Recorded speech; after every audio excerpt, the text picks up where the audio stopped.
grad Čačak izdvaja na godišnjem nivou određena sredstva da plaća ovde sekretara i ekonomistu u udruženju koji nam pomažu nama sa oštećenjem slepe i slabovidim osobama. To su vidni ljudi koji nama tu pomažu, odrađuju to što mi ne možemo. Grad Čačak izdvaja za 2 lična dohotka i izdvaja za neke troškove. Nisu to neka sredstva, ali hvala im u svakom slučaju. Apelovao bi na opštinu Milanovac, ona izdvaja nešto, ali prema broju svojih članova to je neznatna sredstva. Opština Ivanjica bukvalno ne izdvaja još uvek ništa, moramo obaviti s njima razgovor.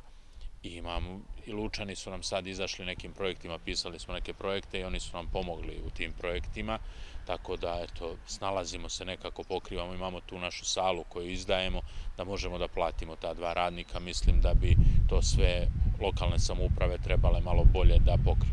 Ali u stvari nisu ni one krive, jer zakon državni je takav da su osobe sa invaliditetom svrstane kao udruženja građana.